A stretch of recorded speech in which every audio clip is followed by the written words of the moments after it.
tu t'en es peut-être déjà aperçu. Le problème majeur avec le sport, l'apprentissage, monter un projet, n'importe quelle autre activité qui requiert un effort au minimum hebdomadaire, voire quotidien, c'est que tu peux être très vite tenté d'abandonner. En fait, le progrès dans ces choses-là, il vient sur le long terme. Avoir des efforts constants, réguliers et répétés sur du long terme. Mais là où c'est frustrant, c'est que de jour en jour, tu vois qu'il n'y a pas grand-chose qui change. Je veux dire, aujourd'hui, tu n'es pas forcément meilleur qu'hier. En tout cas, tu n'as pas l'impression d'être vraiment meilleur qu'hier. Alors que même s'il y a une toute petite différence, sur le long terme, une toute petite différence fois une toute petite différence fois une toute petite différence, ça fait les choses. Par exemple, je vais prendre ma calculette juste pour vous montrer un truc. Disons que tu sois 1% meilleur chaque jour. Genre, je sais pas, tu apprends une langue, tu fais du sport, peu importe.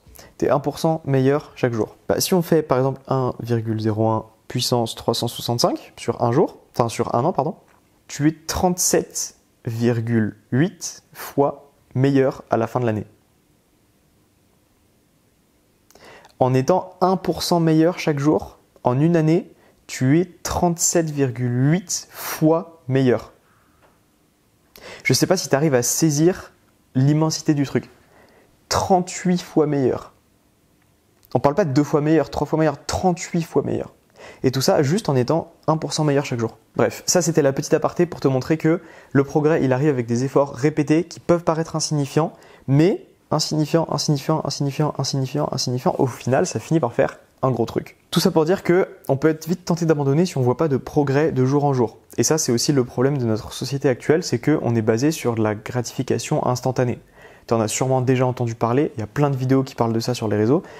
Les réseaux justement qui sont une source de gratification instantanée. Je veux dire, on cherche le plaisir maintenant tout de suite à l'instantané. Comme ce genre d'effort, ça te donne du plaisir et de la dopamine, mais sur le long terme, on n'est pas prêt à sacrifier 1 an, 2 ans, 3 ans pour avoir cette gratification-là. Nous, on la veut direct. Et du coup, comme au bout d'une semaine, on n'a pas cette gratification, on passe à autre chose. Et on arrête. Et c'est pour ça que je dis que le gros problème, c'est de durer dans le temps et d'être tenté d'abandonner via le fait de ne pas avoir d'effort. Et ça, c'est quelque chose qui se cultive, c'est quelque chose qui s'apprend et c'est un trait de caractère qui nous définit aussi. Maintenant, pourquoi je fais cette vidéo ? Parce qu'il y a quelques astuces, entre guillemets, même si ce mot n'est peut-être pas forcément le plus adapté, qui peuvent t'aider à durer dans le temps, qui peuvent te pousser à ne pas abandonner, à rester sur ce chemin que tu as choisi et à arriver à tes objectifs, à devenir 38 fois meilleur en une année, plutôt que d'arrêter. Parce que si tu arrêtes, tu n'atteindras jamais ces 38 fois. Les seules choses qui garantissent le succès, peu importe ce que tu fais, que ce soit du sport, te bâtir un physique, apprendre une langue ou apprendre à faire une activité, par exemple coder, filmer, faire du montage ou même développer un projet, lancer une entreprise, peu importe. Les seules choses qui garantissent ton succès, c'est le temps et les efforts. Quand tu combines les deux, temps, effort, au final, tu arriveras forcément à un résultat. Du coup, pour réussir à durer dans le temps, j'ai plusieurs petites astuces entre guillemets, même si toutes requièrent de la volonté, je vais être cash. Juste regarder cette vidéo, ça va pas te faire arriver à durer sur le long terme. Faut que tu mettes en place des choses et il y a aussi une part de mental. Il y a une très grande part de mental, faut pas se le cacher, il n'y a pas de secret, il y a une très grande part de mental. C'est à toi de faire le taf, personne ne viendra le faire pour toi. Première solution, c'est de se persuader que c'est long. Mais ça, c'est compliqué. Franchement, c'est compliqué. C'est pour ça que je le mets en premier parce que c'est en soi le moins efficace, je pense. Se persuader que ça va être long, se persuader que au bout d'un moment, tu vas finir par le faire. Même si c'est long, au bout d'un moment, tu vas finir par le faire. Et c'est le cas. Mais il faut se persuader. Et je sais que c'est compliqué. Donc, c'est le genre de truc qui est pas facile à mettre en place. Et c'est un peu une solution magique. C'est en mode, tu sais pas sauter? Bah, vas-y, saute. Il n'y a pas vraiment de réel type là-dedans, mais c'est pour ça que je le mets en tout premier parce que ça n'a pas énormément d'intérêt, même si il faut quand même avoir ce mindset de se dire je veux ça, ce sera pas instantané. Il faut que je mette du taf, ça va être long, mais je veux ça. Donc je m'accroche. Comme je le disais tout à l'heure, de jour en jour, tu vois pas beaucoup de progrès, mais quand tu regardes en arrière par rapport au moment où tu as commencé, là tu vois une réelle différence. Bon, si tu as commencé il y a 1, 2 semaines, 1 mois, peut-être qu'il n'y a pas beaucoup de différence. Mais si ça fait quelques mois, tu vois déjà une différence. Donc ça peut te servir de carburant pour continuer. Tu te dis, ouais, j'ai déjà fait tout ça, si je m'arrête pas, au bout d'un an, je serai où? 38 fois meilleur. Si tu notes des progrès, même s'ils sont insignifiants, il y a déjà du taf qui a été fait. Et tu as déjà des résultats. Même si c'est pas du tout ce que tu veux au final, il y a déjà des résultats. Donc, si tu continues, il y en aura encore plus. Mais si tu t'arrêtes, il n'y aura plus de résultats. Si tu t'arrêtes, c'est fini, c'est terminé, il n'y aura plus de résultats. Donc tu ne verras pas le champ des possibles que tu aurais si tu continues. En parlant de petits progrès, ce qui peut t'aider aussi, c'est de se fixer des petites étapes.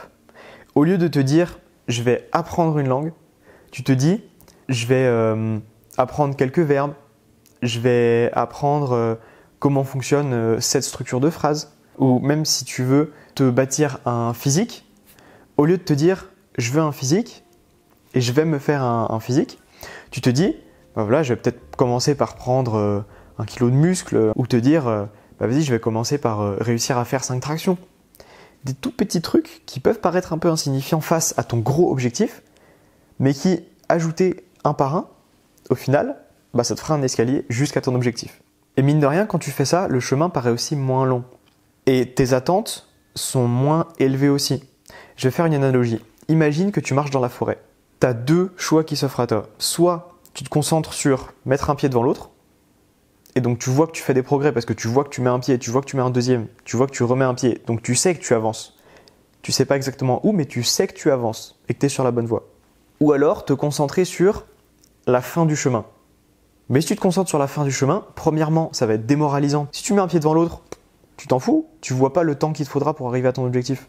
Donc, tu sais que tu vas y arriver, tu sais pas quand. Alors que quand tu vois le bout du chemin, là, tu as cet aspect démotivant de te dire « Waouh, il y a 2 kilomètres à faire, c'est long ». Et en plus de ça, du coup, tu seras pas forcément concentré sur ta marche, sur ce que tu feras. Alors que si tu mets un pied devant l'autre, tu sais ce que tu fais, tu sais comment tu le fais, tu sais que tu peux aller un peu plus vite une fois que tu sais faire. Alors que si tu te concentres sur le résultat, sur le bout du chemin, je vois pas trop comment tu peux ne pas te démoraliser et fonctionner correctement en sachant ce que tu fais. Tu n'auras pas cette structure-là que tu as en te concentrant sur ta marche.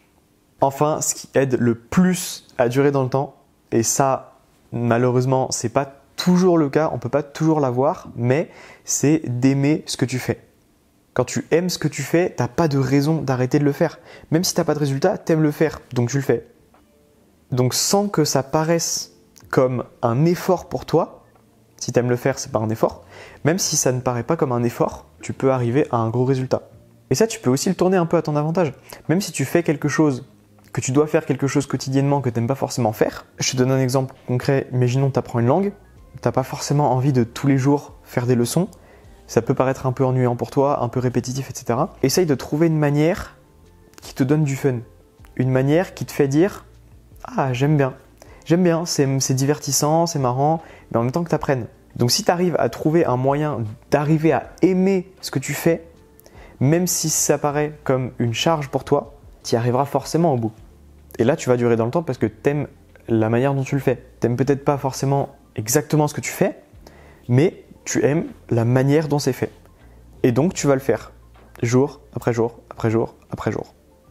Et tu vas atteindre tes objectifs. Quoi qu'il en soit, crois en toi, crois en ton potentiel, parce qu'il est forcément là. Il faut juste que tu arrives à l'utiliser. Il faut juste que tu arrives à te mettre sur la bonne voie. Il faut juste que tu arrêtes de penser à autre chose, que tu restes focus. Il faut juste que tu arrêtes la gratification instantanée, que tu aimes faire les choses sur le long terme, que tu construises des choses, que tu aies un plan clair, que tu te concentres sur ce que tu fais et non pas l'objectif final.